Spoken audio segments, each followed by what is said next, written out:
नमस्कार. आजच्या व्हिडिओमध्ये मी तुम्हाला गुरुपुष्यामृत योगावर लक्ष्मी प्राप्तीसाठी कोणत्या वस्तू खरेदी कराव्यात आणि कोणत्या वस्तू खरेदी करणं कटाक्षानं टाळावं याबद्दल माहिती सांगणार आहे. गुरुपुष्यामृत योग म्हणजेच गुरुवारच्या दिवशी पुष्य नक्षत्र येणं, म्हणजेच गुरुवार आणि पुष्य नक्षत्र यांचा योग. म्हणजे जेव्हा पुष्य नक्षत्र गुरुवारी येतं तेव्हा गुरुपुष्यामृत योग तयार होतो आणि आपल्या भारतीय संस्कृतीप्रमाणे हा योग सर्वात शुभ म्हणून ओळखला जातो. आपण याला अमृत योग असेही म्हणतो. या पुष्य नक्षत्रात प्रत्येक क्षण अतिशय शुभ असतो. त्यामुळे तुम्हाला कोणतीही मोठी खरेदी करायची असेल किंवा कुठेही गुंतवणूक करायची असेल, सोनं चांदी खरेदी करायचं असेल तर तुम्ही इतर दिवशी न खरेदी करता अशा शुभ दिवशी खरेदी केली तर तुमच्या घराची नक्कीच भरभराट होईल. ज्या लोकांना सोनं चांदी खरेदी करणं शक्य होत नाही तर त्यांच्यासाठी अगदी 5 ते 10 रुपयांची कोणती वस्तू खरेदी करता येईल हे सुद्धा मी तुम्हाला सांगणार आहे. जर या वस्तू तुम्ही या शुभ योगावरती खरेदी केल्या तर नक्कीच त्याचा तुम्हाला खूप फायदा होईल आणि घराची भरभराटही होईल. गुरुवार दिनांक 28 डिसेंबर 2023 रोजी गुरुपुष्यामृत योग तयार होत आहे आणि हा 2023 मधला शेवटचा गुरुपुष्यामृत योग असणार आहे. आणि योगायोगाने या दिवशी मार्गशीर्ष गुरुवारही असल्यामुळे या दिवसाचं महत्त्व आणखीनच वाढलं आहे.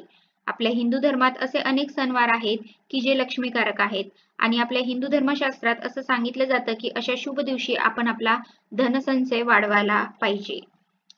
म्हणजे काय, आपल्याकडे जे काही धन्य संपत्ती असेल त्यामध्ये आपण थोडी का होईना भर घातली पाहिजे, जेणेकरून आपली उत्तरोत्तर प्रगती होत जाईल. कारण अशा शुभ दिवशी जर आपण काही मौल्यवान वस्तूंची खरेदी केली तर त्या आपल्याकडे बऱ्याच काळ टिकून राहतात. या उलट त्यांच्यामध्ये वाढ होत जाते. जर आपल्याला काही खरेदी करायची असेल किंवा लक्ष्मीकारक काही वस्तू घ्यायच्या असतील तर त्या इतर दिवशी न घेता अशा शुभ दिवशी घेतल्या तर त्याचं शुभ फळ आपल्याला प्राप्त होतं. त्याबरोबरच आपल्या घरामध्ये लक्ष्मी कायम टिकून राहते, त्यामध्ये वाढ होत जाते. आपल्या हिंदू धर्मशास्त्रात गुरुपुष्यामृत योगावर सोने, चांदी यासारख्या धातूंची खरेदी, त्याबरोबरच मालमत्ता आणि इतर गुंतवणूक खरेदी, नवीन व्यवसाय सुरू करणे, त्याबरोबर नवीन वाहन, घर, फ्लॅट, दुकान, कपडे, भांडी, वही खातं अशा गोष्टी खरेदी करणं शुभ मानलं गेलं आहे.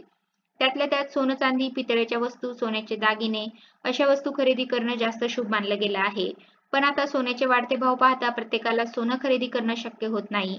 पण ज्यांच्याकडे पैसे असतील किंवा ज्यांच्या ऐपत असेल त्यांनी या दिवशी कमीत कमी 1 ग्राम तरी नक्की सोन्याची खरेदी करावी. जर अशा शुभ दिवशी तुम्ही सोन्याची खरेदी केली तर त्यामध्ये उत्तरोत्तर वाढ होत जाते. किंवा मग ज्यांना सोनं खरेदी करायचं नसेल तर त्याने नवीन व्यवसायाची सुरुवात करू शकता, वाहन खरेदी करू शकता, जमीन जागा खरेदी करू शकता. पण आता ज्या काही वस्तू सांगितल्या त्या बऱ्याच महागड्या असतात, यामुळे सर्वसामान्य माणसाला तर त्या परवडण्यासारख्या नाहीत. पण हा, ज्यांना चांदी खरेदी करणं शक्य असेल तर त्यांनी चांदीची सुद्धा नक्कीच खरेदी करू शकता. तुम्ही चांदीची गणपतीची मूर्ती, लक्ष्मीची मूर्ती, त्याबरोबरच चांदीचे निरंजन सुद्धा खरेदी करू शकता. किंवा मग चांदीचा शिक्का किंवा चांदीची लक्ष्मीची पावलं, ह्या 2 तर लक्ष्मीकारक वस्तू आहेत आणि बऱ्याच जणांना परवडण्यासारख्या सुद्धा आहेत.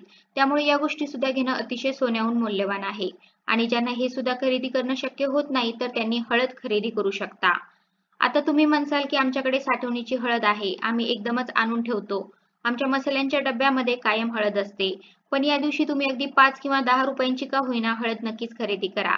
कारण गुरुवारसाठी पिवळा रंग हा अतिशय शुभ मानला जातो आणि हळद ही भगवान विष्णूंना अतिशय प्रिय आहे. आपण गुरुवारच्या दिवशी हळदीचे अनेक उपाय सुद्धा करत असतो, जसं की उंबऱ्यावरती हळदीचं लेपन अशा गोष्टी सुद्धा आपण करत असतो. कारण विष्णूंना हळद अतिशय प्रिय आहे आणि ज्या ज्या घरात भगवान विष्णूंची सेवा केली जाते त्या त्या घरात माता लक्ष्मी अखंड वास करते. कारण माता लक्ष्मीला भगवान विष्णूची सेवा अतिशय प्रिय आहे. त्यामुळे या गुरुवारच्या दिवशी गुरुपुष्यामृत योगावरती तुम्ही शक्यतो पिवळ्या रंगाच्या वस्तू सुद्धा खरेदी करू शकता. त्यातल्या त्यात स्वस्तात आणि मस्त हळद खरेदी करणं जास्त शुभकारक ठरू शकतं. त्यानंतर दुसरी वस्तू म्हणजे अख्खे धने. तर धने हे सुद्धा लक्ष्मीकारक आहेत, हे आपल्या सर्वांनाच माहिती आहे. कारण दिवाळीच्या दिवसात जेव्हा लक्ष्मीपूजन आपण करतो तर त्या लक्ष्मीपूजनात आपण अख्खे धने आवर्जून ठेवत असतो आणि त्या दिवशी धन्याची पूजा करत असतो. कारण धने हे लक्ष्मीकारक मानले जातात आणि त्याबरोबरच आपल्याकडे जे काही धान्य आहे तर ते समजून आपण या धनाची पूजा या दिवशी करत असतो. त्यामुळे तुमच्या घरी जरी साठवणीचे धने असतील, मसाल्यांच्या डब्यामध्ये आधीपासूनच ठेवलेले असतील, तरी सुद्धा या दिवशी 10 रुपयाचे का होईना धने तुम्ही नक्कीच खरेदी करा. त्यानंतर तिसरी वस्तू म्हणजे चण्याची डाळ. गुरुपुष्यामृत योग असल्यावर तुम्ही सुख समृद्धी मिळवण्यासाठी चणा डाळ खरेदी करू शकता. कारण ग्रहांची पूजा करताना चणा डाळीचा उपयोग करतात. हे चणे तुम्ही पूजा कार्यात सुद्धा वापरू शकता. म्हणजे या दिवशी तुम्ही चण्याची डाळ खरेदी केली तर जेव्हा तुम्ही पुरणपोळीचा स्वयंपाक कधी देवासाठी बनवत असाल तेव्हा तुम्ही ही चण्याची डाळ वापरून पुरणपोळी बनवू शकता आणि त्याचा नैवेद्य देवीला दाखवू शकता. त्यानंतर पुढची वस्तू म्हणजे धार्मिक पुस्तके. गुरुपुष्यामृत योगावरती जर तुम्ही धार्मिक पुस्तकांची खरेदी केली तर याचा लाभ तुम्हाला जास्तीत जास्त होऊ शकतो.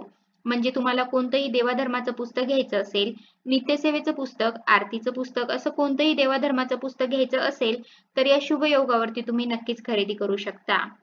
किंवा असं कोणतंही पुस्तक तुम्हाला घ्यायचं नसेल तर मार्गशीर्ष गुरुवारचं आपण जेव्हा उद्यापन करतो तर आलेल्या सुवासिनींना आपण उद्यापनासाठी बोलवलेलं असताना व्रत कथेचं पुस्तक म्हणून भेट देत असतो. मग ज्या महिला उद्यापनासाठी आलेल्या स्त्रियांना पुस्तक देणार असतील तर त्या लोकांनी गुरुपुष्यामृत योगावरतीच त्या पुस्तकांची खरेदी करा आणि मग उद्यापनासाठी आलेल्या स्त्रियांना तुम्ही ते पुस्तक नक्कीच देऊ शकता. हे पुस्तक तुम्हाला अगदी 4 ते 5 रुपयांना मिळेल. तुम्ही 5, 7, 9, 11 अशा संख्येमध्ये पुस्तक खरेदी करू शकता. फक्त ही पुस्तकं तुम्ही उद्यापनावेळी खरेदी करण्याऐवजी या गुरुपुष्यामृत योगावरती योगायोगाने खरेदी केली तर त्याचा लाभ तुम्हाला नक्कीच होऊ शकतो.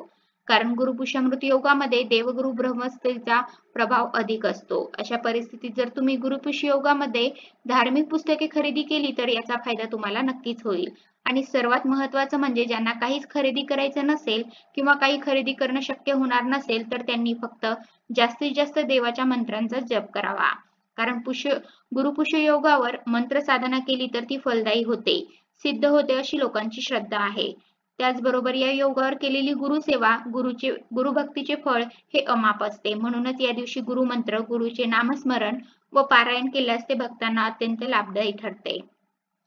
जर तुम्ही गुरूंकडून गुरुमंत्र घेतला असेल तर गुरुमंत्राचं नामस्मरण करा किंवा लक्ष्मीला प्रसन्न करण्यासाठी तुम्ही या दिवशी सुक्तमचं पठण करू शकता आणि यातलं तुम्हाला काही जमणार नसेल तर या दिवशी चांगली नीतिमत्ता ठेवून या दिवसापासूनच चांगलं राहण्याचा, चांगलं वागण्याचा, निर्व्यसनी राहण्याचा निश्चय करून आनंदी जीवन जगण्याचा निश्चय करून आपणच आपल्या जीवनाचे सोने नक्कीच बनवू शकता. त्यामुळे आतापर्यंत मी तुम्हाला जे काही सांगितलं यापैकी तुम्हाला जमेल ती गोष्ट या दिवशी तुम्ही नक्कीच करा. पण आपण या दिवशी कळत नकळत काहीतरी वस्तूंची खरेदी करतो पण ती आपल्याला अत्यंत अशुभ ठरत असते. तर या पुष्य नक्षत्रात सुई किंवा एखादी धारदार वस्तू खरेदी करणं टाळावं. त्याचबरोबर मान्यतेनुसार या नक्षत्रात जुन्या किंवा सेकंड हँड वस्तू खरेदी करू नयेत. काळे वस्त्र खरेदी करू नये. कोणतीही चामडीची वस्तू खरेदी करू नये. अशा गोष्टी खरेदी करणं शक्यतो या दिवशी टाळा. आणि जास्तीत जास्त चांगल्या आणि लक्ष्मीकारक वस्तू खरेदी करण्याचा प्रयत्न केला तर याचा लाभ तुम्हाला नक्कीच होईल. तर अशा प्रकारे आजच्या व्हिडिओमध्ये मी तुम्हाला कोणत्या गोष्टींची खरेदी करावी आणि कोणत्या गोष्टी खरेदी करणं कटाक्षाने टाळावं याबद्दल माहिती सांगितलेली आहे. धन्यवाद.